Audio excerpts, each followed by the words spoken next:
Hello everybody, thank you for joining us today. I'm Matthew Johnson, the Settlement Lead for ESC.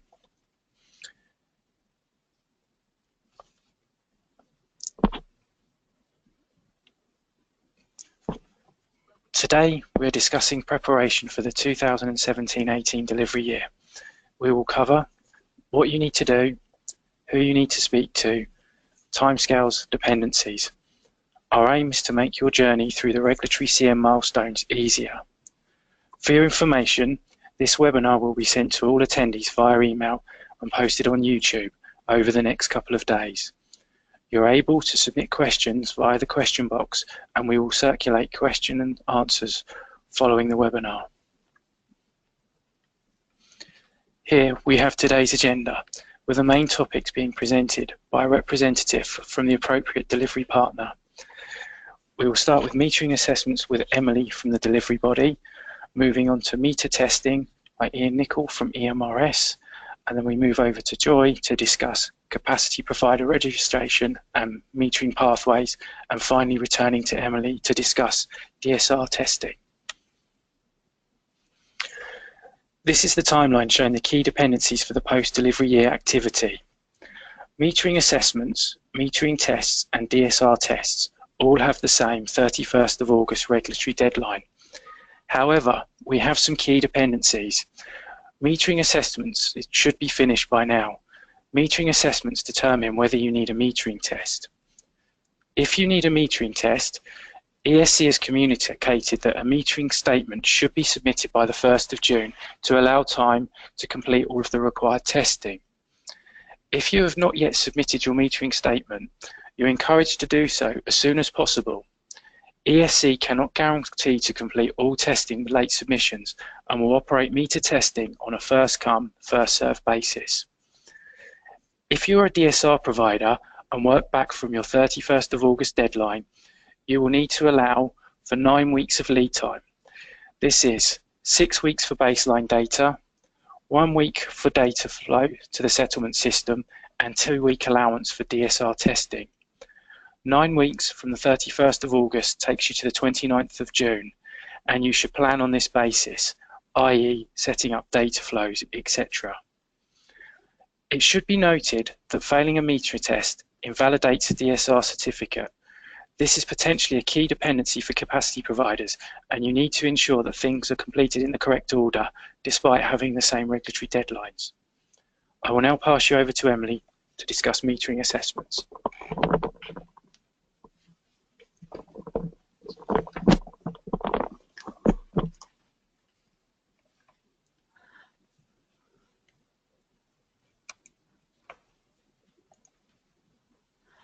Thanks, Matt. Good afternoon, everybody. I'm Emily Hurst and I work in the Capacity Market Customer team within the EMR delivery body. Our key role is to deliver capacity market processes as per the current rules and regulations. Thank you to ESC and EMRS for hosting me today to talk about metering assessments and later on DSR testing. The following slides have been taken from the Metering Assessment Guidance document, which is available on the latest news section of our website. This document has recently been updated to cover an issue which we're currently experiencing with the EMR portal, so check back there.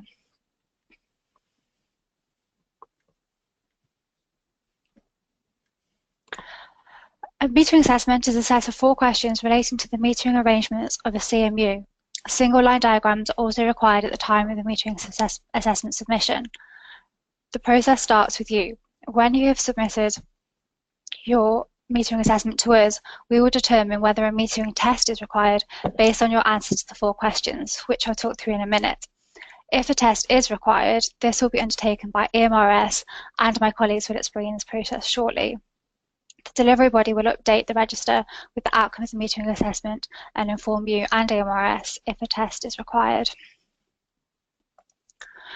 This slide shows the metering assessment deadlines for all auctions which were held in 2016-17, but today's focus is on the last 2. These are the early auction and the second transitional arrangements auction, for which the deadlines are coming up ahead of the start of the delivery year on October the 1st. This webinar, therefore, is specifically relevant for prospective CMUs in the early auction and unproven DSR CMUs in both the EA and the TA. We've been receiving a lot of metering assessments for these two auctions in the last couple of days, which is keeping us pretty busy. Please remember to let us know if the CMU is a clone CMU or has clones itself. We can then ensure that all the relevant areas of EMR portal and all registers are updated for you. If you've been affected by the issues we're experiencing on the portal at the moment, which prevent you from being able to submit your assessments online, please use the metering assessment template to submit your assessments via email. This template is available on our website in the latest news section, along with the updated guidance. Once you've completed your template, please send over to us at emrnationalgrid.com. The final slide covers the 4 key questions which determine the requirement for a metering test. The first question relates to the location of the meters, the second asks whether the site has multiple connections, and the third considers whether you have any other generation on site. The fourth question explores which of the 3 metering pathways is used to monitor the performance of the CMU: supply settlement, bespoke, or balancing services. On the right, you can see how your answers to these questions determine the requirement for a metering test. If you've got any questions, please get in touch with the team. I'll now hand over to Ian, who's presenting on the metering test process.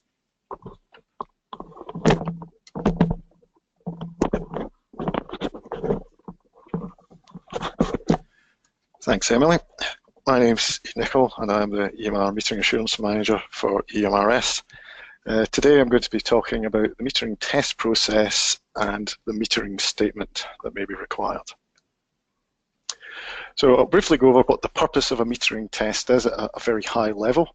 We're trying to determine whether or not the metering systems and arrangements that you use in your CMU are an approved metering solution as required by the regulations and the rules. So this can be settlement metering, either BM units or supplier settlement, relevant balancing services agreement, or bespoke metering. The main objectives of the metering test are to prove compliance with the relevant governing documents and the capacity market rules. An example of a relevant governing document would be our metering code of practice. We'll also be checking that the metering system is compliant with the regulations and that for a generating unit, the net output is being metered. So this is gross generation less auxiliary load, where auxiliary load is defined in the regulations as any demand used by that generating unit directly for the purposes of generating electricity. In the case of a DSR CMU component, it's all imports or exports of electricity to or from that component. We'll also check the overall accuracy of the metering system and how data is sent from the meter to the EMR settlement system in a half-hourly period format for us to be able to carry out the settlement activity. So how do you know you need a metering test? As Emily has just spoken about, you have to complete a metering assessment, and that will determine whether you need a metering test. You can check whether you need a metering test on the capacity market register. Any component that requires to undertake a metering test will have to submit a metering statement for it. Once we receive a metering statement, our service provider, the metering agent, will carry out a desk-based analysis of that metering statement, and this is the metering test. Following successful completion of that process, we will issue a metering test certificate. There is an additional assurance process, the site audit, that we will conduct after the metering test certificate deadline, typically during the relevant delivery year. So how do you start the process? You need to submit a metering test request and a metering statement to EMRS. You can do this at our service desk. The email address is shown on screen.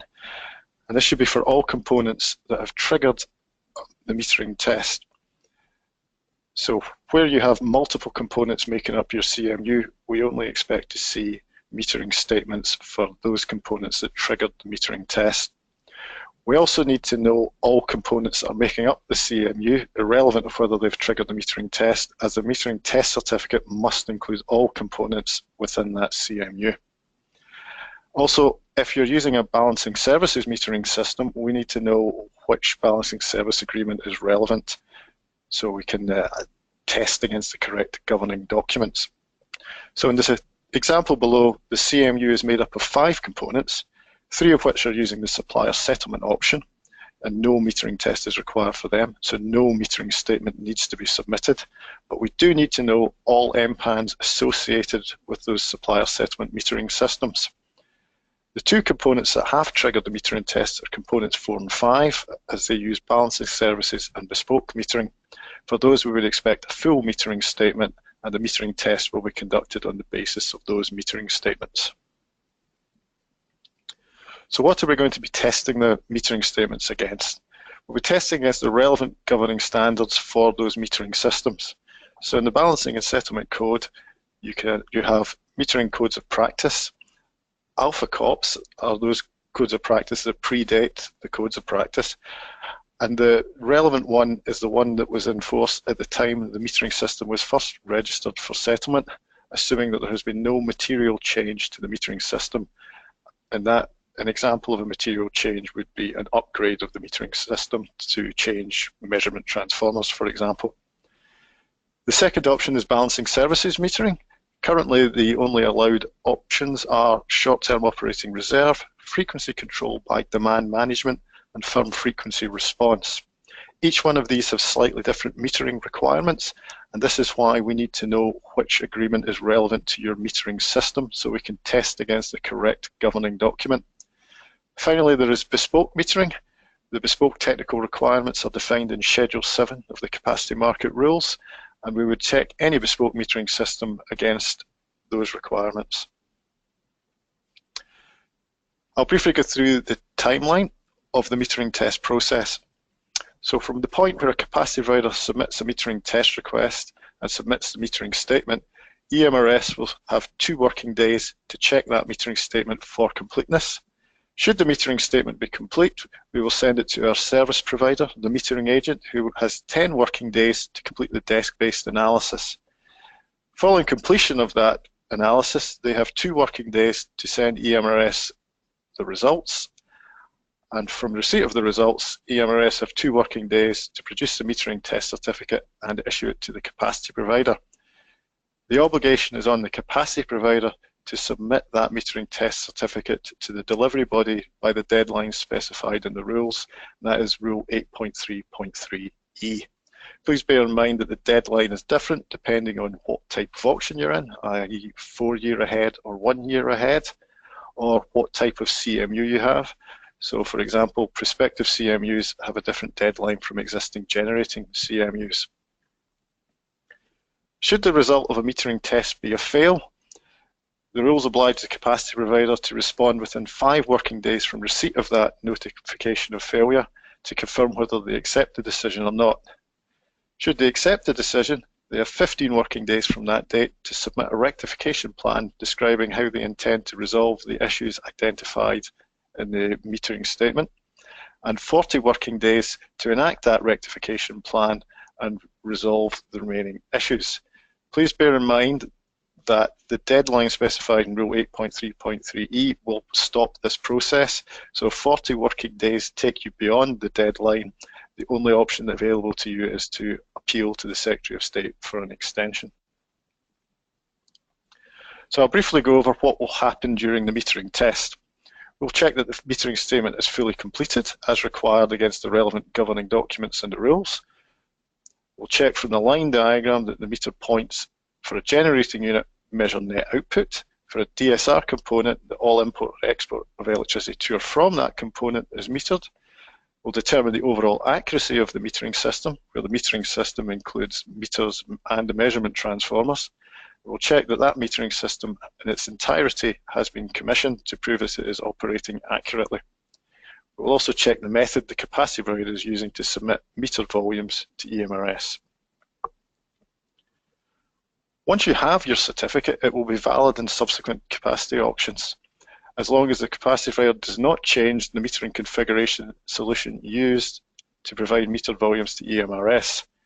If you do this, you will require to complete a new metering assessment, as your original metering test certificate will no longer be valid because the metering configuration solution on it is no longer applicable.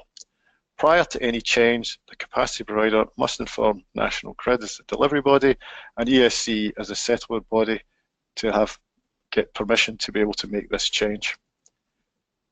In different auctions, you may have the same CMU, but it may have a different CMU ID.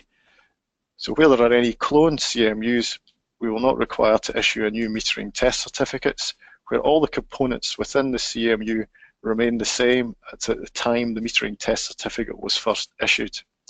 If you do make any alterations to the configuration of your CMU, for example, if all your components are the metering test and then you have split it into smaller CMUs, we would have to issue new metering test certificates for all those CMUs. Where a metering test had been completed for all those components, we would not have to do the metering test again. We would only have to issue new certificates. Should the site be selected for a site audit and any non-compliance is identified, it may invalidate your metering test certificate depending on the severity of that non-compliance. In this case, you may be requested to go through the metering test process again. So the second part of things I'm going to talk about today is the metering statement. So as I said, if you're required to complete a metering test, you have to submit a metering statement for each component that has triggered the metering test. The requirements of this are defined in Schedule 6 of the Capacity Market Rules. Basically, it is technical information about the makeup of the CMU, the metering system, technical details, how the meters are configured, technical specifications of the equipment used to make up the metering system, equipment certificates, so this would be calibration certificates for the meters and the measurement transformers, and suitable commissioning evidence to prove that the metering system in its entirety has been configured correctly and is operating accurately. And lastly, it will confirm the method of data provision. So if you have to submit through a non-settlement process, we would expect to see a CSV file as part of your metering statement submission. Please be aware that not all parts of Schedule 6 will be applicable to every metering system. An example of this would be Section C and Section D. Section C is the configuration of a half-hourly meter, while Section D is the setup of a non-half-hourly meter, for example, a transducer used as part of a balancing services metering system. Where a part of the metering statement is not applicable to you, we would advise stating that this is not applicable in the metering statement, so we do not have to waste time going back to you with clarification questions. EMRS have produced a guidance document on completing the metering statement that is available on the EMRS website.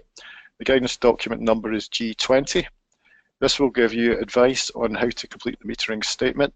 It was based on common mistakes and frequently asked questions during the transitional arrangements auction last year. One of the questions we are frequently asked is there a format for the metering statement? The rules do not define a specific format for the metering statement. It only includes the items that should be included if applicable. Our advice is to provide a table or a spreadsheet that lists everything in the metering statement defined in Schedule 6, and in an adjacent column either provide the information or refer to a separate appendix. In this abbreviated example of a metering statement, I have included in Section C all the required items, and in the adjacent column you can see the information that is required to be completed by the capacity provider. And please note that in certain areas the information is not applicable, and this has been stated here. One thing to note is, should your metering configuration solution require a main and a check meter through its governing documents, we would expect to see both meters listed here, as if the main meter becomes faulty, the capacity market will be settled on data from the check meter. So we have to prove that the backup check meter is compliant with the rules in addition to the main meter. In the second part of the example, the evidence for the meters is a separate appendix. So this is the meter calibration test certificates as provided by the meter manufacturer, and they would be submitted as a separate appendix along with the metering statement. One of the other areas that we get asked a number of questions on is the commissioning evidence required for Section N. Commissioning of the metering system can be considered in two parts: the meters and the measurement transformers. So firstly, I'll talk about the measurement transformers. Ideally, they should have had primary injection tests to prove the ratio and the polarity. However, due to the age of some existing sites and that there in some governing documents there was no requirement to do this type of commissioning testing, ESC and EMRS have provided alternative methods that the capacity provider can use to demonstrate that primary energy is being recorded correctly. These options can broadly be described in three areas. Firstly, comparison with an independent metering system. So this is primary energy recorded by the meter compared against primary energy recorded by an independent metering system. Secondly, comparison of a primary and a secondary measurement. So this is where there is access available to measure both the primary and the secondary side of a measurement transformer. And lastly, the least preferred option is to prove the programmed ratio in the meter, typically through a download of the meter setup using the meter manufacturer's software. Please be aware that if the measurement transformer is a multi-ratio type, suitable evidence will have to be provided to confirm what ratio the meter has been connected to. We always advise that capacity providers should agree with EMRS in advance, the alternative option they are going to use, and what evidence they should submit. I should just reiterate again that please be aware if your transformer is a multi-ratio type, we need evidence to prove what ratio the meter has actually been connected to. So I'm going to go through a basic example of what commissioning of a measurement transformer may potentially look like. Please be aware that anybody that is carrying out this type of work should be suitably trained and authorised to work on the electrical infrastructure to be able to safely isolate and carry out these tests. And if the measurement transformers are located in distribution company equipment, only they are able to carry out this work. So the measurement transformer is commissioned in two parts. Firstly, the ratio test. An primary injection set is used to inject a known current through the primary of the CT, and the output from the secondary is measured by a separate test instrument. So in this example, 500 amps is injected through the current transformer, and we're measuring approximately 5 amps on the secondary side. This would indicate that the CT is a 500 to 5 amp CT. As part of the metering test, we would confirm through section J submission on the measurement transformers that the 500 to 5 CT ratio is an actual option. So please be aware that to make sure that everything is consistent in your metering statement submission. The second part is proving the polarity of the measurement transformer. So in this example again of a current transformer, the convention is normally that P1 of the CT is facing the incoming supply. So the example that's shown here is what we would call a flick test, where a positive terminal of the battery is connected to the P1 side and the negative terminal is connected to P2, and that would give, with conventional wiring, a positive deflection on an analog test instrument. Should the CT or the secondary wiring be reversed, we would expect a negative deflection showing that the polarity is reversed. I mentioned earlier that where this original primary injection testing information was not available, that we have various methods to give capacity providers the opportunity to prove that the metering system is configured correctly. These are listed in G20 in options 1 to 5. So I'm going to go through one of the alternative options. And this is option 1B, described in guidance document G20, comparing the instantaneous parameters on the meter with an independent primary instrument. So the required evidence is a photograph of the meter, clearly showing the prevailing load display of power. It should also show the serial number of the meter to confirm that this is consistent with section C and section L of the metering statement. We'll also need proof of the independence of the panel instrument. So this could be through a separate single line diagram. So for the purposes of this example, suitable evidence was given to confirm that this is connected to protection CTs and VTs and not those used by the CMU metering system.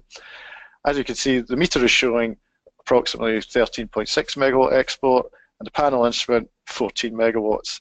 These values are close enough to indicate that both metering systems are consistent and the capacity market meter is operating correctly. I'm going to briefly talk about the type of information you would expect to see if you're given primary injection testing test results. Typically, we would expect to see CT, VT accuracy class details, details of the rated burden, serial numbers, all applicable ratios, primary injected values, the associated secondary measurements, and the ratio that has been selected, and in the case of the CT, the polarity of the CT. Where an alternative option is to be used, capacity providers should submit the evidence listed in options 1 to 5 in guidance document G20. If you're intending to submit any alternative evidence, we recommend that you should discuss this with EMRS in advance of carrying out any testing work. Turning now to the commissioning of the meters. This is in two parts, the commissioning of the meter itself and the proving test. Typically, metering commission is confirming the accuracy of the meter, phase rotation is correct, no alarms are present, the measurement transformer ratios programmed into the meter are correct, and potentially comparison with an independent primary value. Where the original commissioning and proving test results are unavailable, the rules require that these must be redone. For any CMU that's submitting data through a non-settlement process, we need to see a CSV file for the day the commissioning and proving tests are being carried out. Should an existing metering system already have meter commissioning evidence, the proving test can be done on a different day, but we need independent evidence from the meter to prove the values of the meter volumes in the CSV file. This can either be as a download from the meter manufacturer's software for the same day, or a register advance readings taken on the same day that the CSV file is submitted for.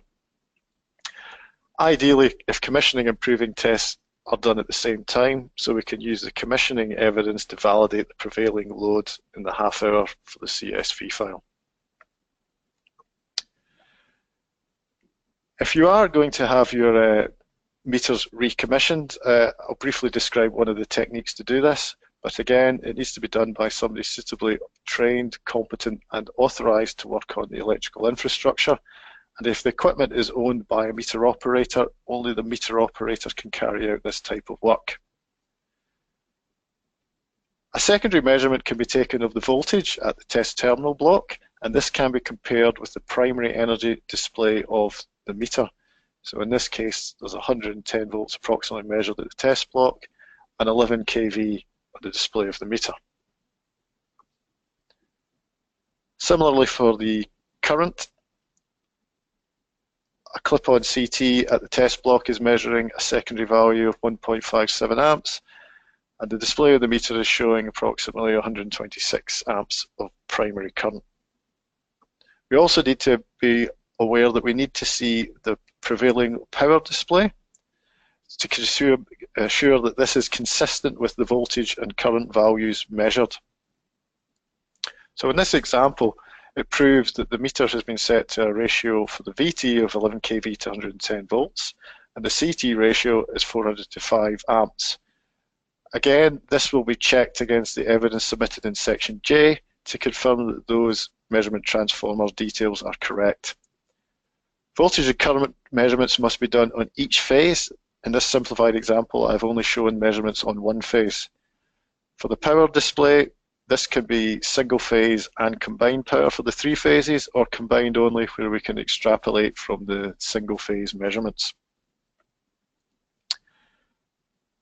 Where there is a main and check meter required, so this is under the BSc Code of Practice 1, 2 and 3, and in the bespoke requirements meter types 1, 2 and 3, we need both meters to be commissioned, because should the main meter become faulty, the check meter will be used for settlement purposes in the capacity market, and we must prove that it is commissioned correctly. Turning now to the proving test.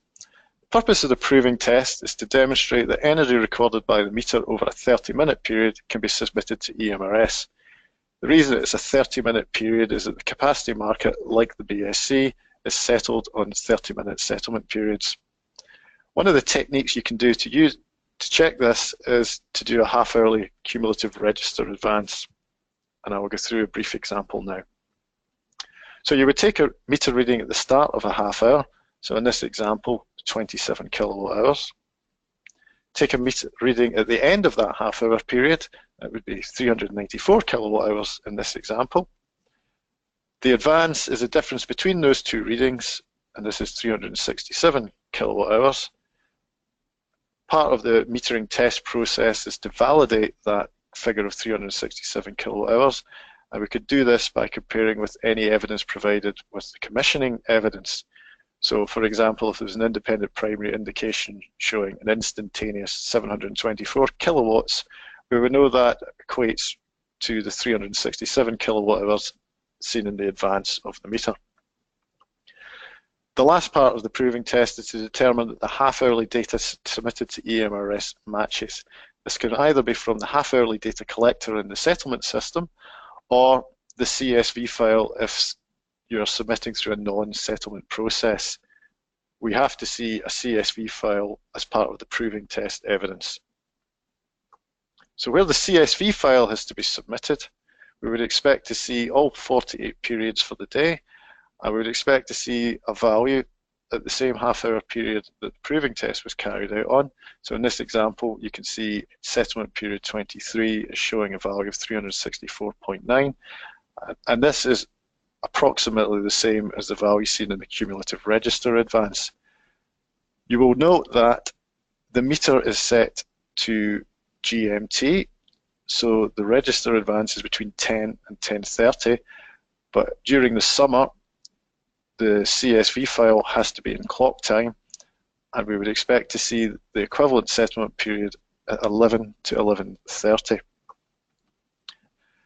The requirements of the meters is that they are always in UTC, which is GMT, but the CSV file must be in clock time. So during the summer, this is British summer time.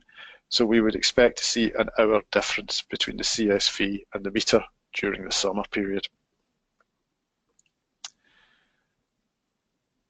Typical evidence of meter commissioning would be something like the example on the right.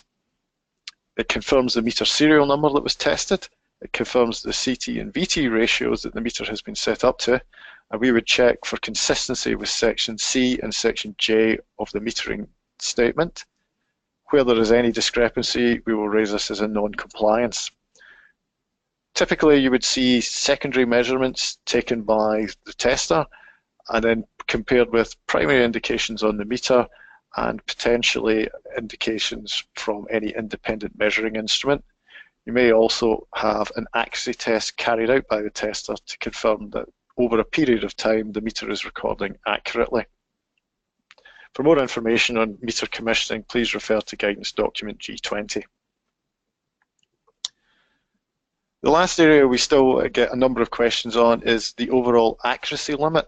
This is the overall accuracy for the metering system, which could include meters, current transformers, and voltage transformers. Some of the governing documents specify a limit for the overall accuracy. This is the case for the metering codes of practice in the BSc and the bespoke technical requirements. So please be aware if the only information you provide is photographs of the CT-VT rating plates and a meter certificate of conformity, this only confirms the rated accuracy class. So in this example, we could be given a photograph of a rating plate showing a CT accuracy class of 0.5, VT class 1, and a certificate of conformity confirming the meter is accuracy class 1. Now individually, all these bits of metering equipment meet all the requirements for a type 3 bespoke site. But the overall accuracy calculation uses the worst case scenario where no other evidence of the error is available. In this case, this is the rated accuracy class. So in the example I have just given, the overall accuracy calculation would use a VT error of plus or minus 1%, CT error of plus or minus 0.5%, and a meter error of plus or minus 1%, giving an overall accuracy of plus or minus 2.5%. The overall accuracy limits allowed for a type 3 bespoke site are plus or minus 1.5%, and in this instance the CMU would fail the metering test on overall accuracy, irrelevant of the fact that the individual components are within the allowed accuracy requirements. We would always recommend that, in particular, where the metering system is made up of all three components, i.e. the meter, the CT and the VT, that you provide evidence of the errors for at least two parts of that system.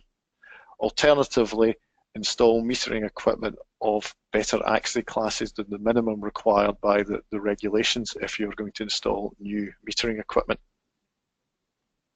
I'm now going to pass you over to Joy Yamani, who's going to talk about capacity provider registration.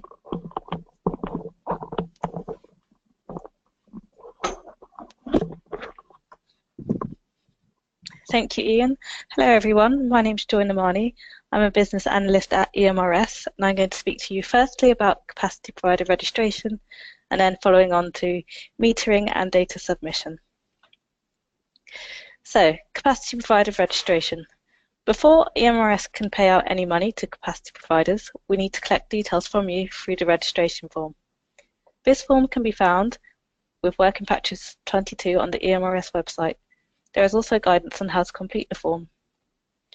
There are two main triggers for registering with EMRS. The first is when a capacity provider is pre-qualified by the delivery body and awarded a capacity agreement. And separately, another trigger is when a capacity provider who may or may not have an agreement but wants to participate in secondary trading or volume reallocation, they will also need to register with us. We recommend that for the coming delivery year, you register no later than the 30th of June 2017.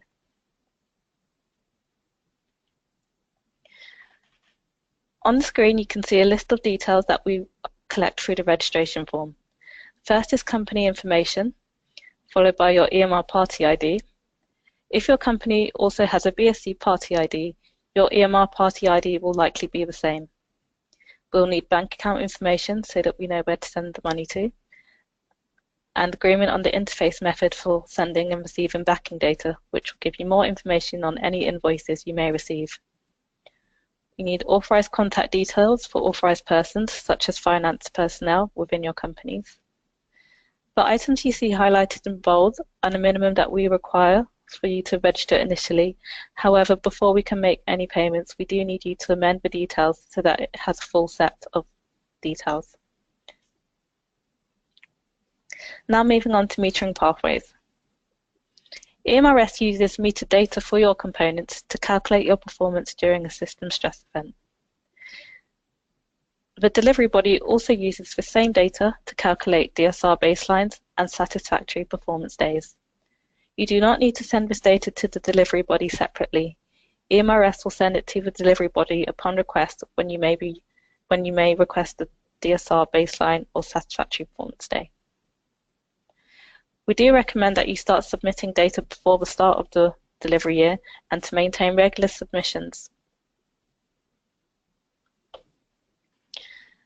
There are two broad categories of metering pathways, the first being a settlement process and the second non-settlement process. Under settlement process, there are two smaller categories, which are being new metering pathway and the half-hourly data aggregator pathway. Non-settlement processes include DC metering pathway and self-submission metering pathway. Working Practice 195 on our EMRS website explains more about meter data submission. So the settlement processes cover any sites which are registered in CMRS, which is Central Meter Registered Sites, and we will receive data from them automatically from the SAA, and you are not required to do anything further to set this flow of information up. For supplier meter registered services sites, the capacity provider can use a half-hourly data aggregator to submit the metered volumes to EMRS. You'll need to notify your suppliers that your MPANs are in use in the capacity market, and they should follow the process in BSCP 503 on the Elexon website to set up that information flow with the HHDA. This is a quick overview of how your supplier and the HHDA will set up the flow of information. The supplier will send the DTC flow D354 to the HHDA to notify them that they should start reporting this information to the capacity market. The HHDA can reply with a D355, which accepts the notification, or a D356, which rejects the notification, also giving a reason for the rejection. The supplier and the HHDA should work out any problems which may have caused the request to be rejected. If the request is accepted, the HHDA should start submitting data to EMRS using the D357 flow. The self-submission pathways involve the use of CSV files, which Ian mentioned earlier. These are submitted to EMRS via secure file transfer protocol. And as Ian mentioned, if you are installing new metering, which is not assessment meter, then a CSV file must be provided as part of your metering test. Each file must contain all 48 periods for a day. However, a file may contain more than one day. On screen now, you can see the format of the CSV file. The file type is step 001, and that is in the header of the file, along with the EMR party ID and the date. You'll see that the meter entity ID has to be up to 18 characters and will explain whether and should indicate whether you are providing net data, active import, or active export. Following that will be data for each period, and at the end of the file, the footer should have the number of lines which are in the file. This must be followed by an additional carriage return, which will allow us to load it into the EMRS settlement system. As mentioned, the files are sent to EMRS via SFTP. You will need to create an SFTP connection between yourselves and EMRS by sending a request to the contact mailbox at EMRS. EMRS will respond with access details, and once those have been set up, you may use those to submit files. We recommend that, as well as starting to submit prior to the start of the delivery year, you maintain regular submissions at least weekly. Whilst I've spoken about registration and metering, I've mentioned various guidance and working practice documents which are available on our website. On screen now, you can see a list of those documents mentioned. Please find them on the publications section of the EMRS website. I'll now hand over to Emily, who's going to speak about DSR.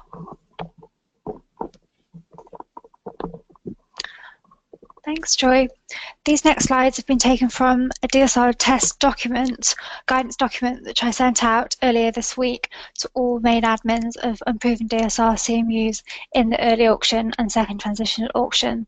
So if you didn't get those slides, if you didn't get that email from me, please let me know and I'll update my records. The full slide pack is available on the latest news section of our website, and our intention is that once the pre-qualification guidance documents are finalised for this year's round, hopefully we'll be consolidating all of this guidance into one document.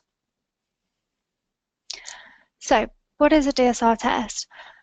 A DSR test is taken by unproven DSR providers to prove that a CMU can achieve the capacity stated at pre-qualification. The test lasts for one settlement period. The date and settlement period of the test is chosen by you, and the generation of demand at that period is compared to the average generational demand of the CMU over a 6-week baseline period, which I'll explain the methodology for this period on the next slide. The first example on the left-hand side of the slide shows a pure demand turn-down example. So for this CMU, the average demand over the 6-week baseline period was 10 megawatts. During the DSR test period, the demand was 5 megawatts, and therefore the proven DSR capacity for this CMU will be 5 megawatts. This is the amount that will go on to the DSR test certificate and will become the proven capacity. In example 2, the CMU has on-site generation. So, for example, the average demand over the 6-week baseline period was 5 megawatts, and during the test, the CMU turned on-site generation on with another 5 megawatts, which results in an overall DSR test result of 10 megawatts. And this again will be the proven DSR capacity of the DSR CMU with on-site generation. I get asked quite a few questions about the DSR baseline methodology, which is outlined in Schedule 2 of the rules, but hopefully this slide just explains things a bit clearer. So the rules set out 16 data points for calculating the DSR baseline. The 3 examples below talk you through a couple of those examples. So if you test on a working day, the first 6 baseline data points are the same day of the week as the test date for the last 6 weeks. So you can see that if you test on a Tuesday, the baseline takes the last 6 Tuesdays at the same time. If you test on a Saturday, it's the last 6 Saturdays. And example 3 just demonstrates that bank holidays are ignored in this baseline. The remaining 10 dates depend on whether you test on a working day or a non-working day. So if you test in example 1 on a Tuesday, the remaining 10 dates take the last 10 working days. If you test on a non-working day, the remaining 10 baseline periods take the last 10 non-working days. You can see in this example there's quite a bit of repetition of dates. If the bank holiday appears in the baseline, then that is treated as a non-working day, so we will take the last working day there. And just as a bit of a reminder as well, settlement periods where capacity market warning is in force are ignored.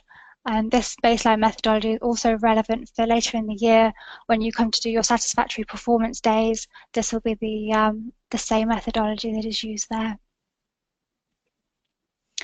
So the process for unproven DSR CMUs that need to prove their capacity before the start of the delivery year starts with you. You need to request your DSR test via the EMR delivery body portal. That functionality is now available. So you can follow the process steps, which I'll outline in a minute. And just a reminder to please give 2 working days notice before the test. We can't accept any submissions for DSR test if we don't have the 2 working days notice. This is because we need to inform the National Grid Control Room that the test is taking place, and we need to request the metered data from the settlements body. The National Grid Control Room are interested in the date and timing of DSR tests, because under the rules they reserve the right to cancel DSR tests at any time up to 4 hours ahead. They've nominated some preferred times to avoid due to operational challenges of operating the system at these times. So at the weekend, the 2 p.m. to 4 p.m. period and weekday overnight are particularly tricky areas. The DSR tests which take place during these time periods may have a greater chance of being cancelled by the National Grid Control Room. The EMRS settlements body have 5 working days to send the metered data over to us, with the clock to stop, however, if there are any issues with the data or it's not being submitted correctly.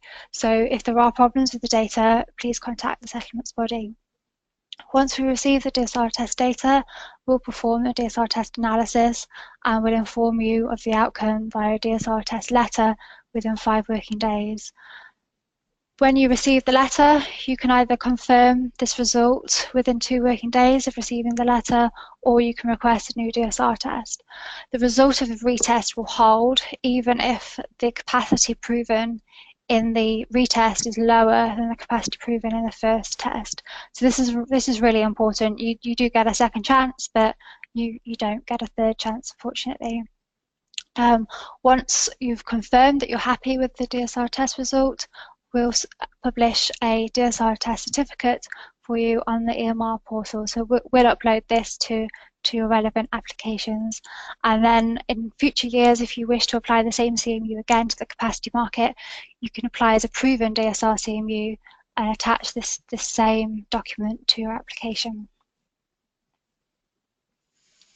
So step 1, as mentioned, you need to decide the date and time of your DSR test. They cannot be scheduled during the pre-qualification assessment window, and the deadline is 1 month prior to the start of the delivery year. As others have mentioned previously, it's advisable that the metering assessment and metering test are completed before you start your DSR test. So to request the DSR test, log on to the EMR portal, click on My EMR and My CMUs, which takes you to a list of all your CMUs search for your relevant CMU in the search box. Click Edit after Pre-Qualification Results Day Data and navigate to the DSR Test tab. There you will see the following table on the bottom left-hand side of the slide, and you need to enter the date of the DSR test into the settlement date field and the settlement period into the settlement period. There's just a reminder there about the times that the National Grid Control Room have advised to avoid. Step 7, you should also see an Other Info box on the portal, which is an open text field. So just a few things that would be really helpful if you could provide here. If the components or MPANs of the CMU have changed since pre-qualification, please let us know of these updated MPANs. These are the MPANs that will be requested from EMRS and will be the ones for which the data is used in your test. These MPANs will also appear on your DSR test certificate and cannot be changed once the CMU is proven. If the CMU is a clone or has cloned CMUs itself, please enter the relevant CMU IDs here also. This will ensure that all the relevant areas of the register will be updated and the DSR test certificate will be uploaded in all the relevant places in the portal. Entering the locations of the CMU components will be really helpful for the control room. This may increase the chance of the DSR test being approved, because if there's an operational constraint in Scotland, but your CMU is located in the south of England, obviously that's helpful to know and may increase the chance of your DSR test being approved and going ahead. Your location will not be shared with the control room for compliance reasons without your consent, so please let me know and confirm that you're happy for the delivery body to share this information with the control room. So then finally, make sure you click Submit. Clicking Save won't generate a notification to the delivery body, so please ensure you select Submit. Once you have pressed Submit, then the main admins of your company and ourselves will receive notification, and that's our cue to start our side of the process. So as mentioned, we'll inform the National Grid Control Room of the test time and date, and the control room will be in touch with you if they need to cancel the test at any time up to 4 hours ahead. In the email that I sent out earlier this week, I did ask for you to send contact details, so if you could send those over as soon as possible, that would be great, so that the control room have got those. We'll request the relevant data from EMRS and receive them within 5 working days. We'll then analyse the metered data and provide you with your DSR test letter within 5 working days. The DSR test letter will be sent to you via email. Then, as I said, you have 2 working days from receiving the DSR test letter to request a retest. So it's really important that I have the right contact details for you. So if there's any annual leave coming up or I'm not sending emails to the right person, please let me know. Because if you want to arrange a retest, you will have to do so within the 2 working days. As mentioned, in bold and underlined text, the outcome of the retest will be conclusive.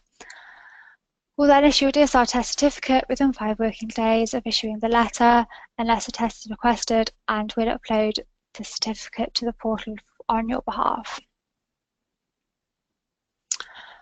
A capacity provider may nominate more than one DSR CMU for a joint DSR test. So the rules here state that the CMUs must belong to the same applicant or capacity provider. So being part of the same umbrella group doesn't count. It has to be the exact same applicant. No joint DSR test may take place during the pre-qualification assessment window, which is the same as individual DSR tests, and the deadline is exactly the same also. You can follow the exact same process, but just please ensure that the test time and date are the same in each submission, and state that you'd like to request a joint test in the other information box. That way I know how to treat the assessment.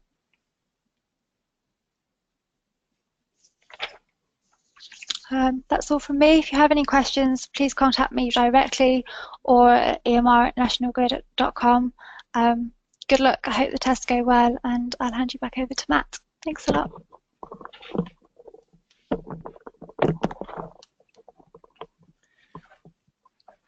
Thank you, Emily. Right, thank you for your time, everyone. I hope it's been an informative session. As mentioned earlier, a recording of this webinar will be circulated to all attendees. We will also circulate the questions submitted today along with their responses. You'll also be sent a feedback survey that we hope you will complete.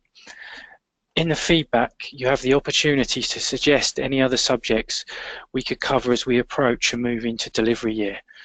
We will monitor this feedback and set up any future sessions as required. Here we have the contact details of the delivery partners. Please don't hesitate to contact any of us directly if you have any questions or we can help in any way. And again, I'd like to thank you for your attendance today. Goodbye.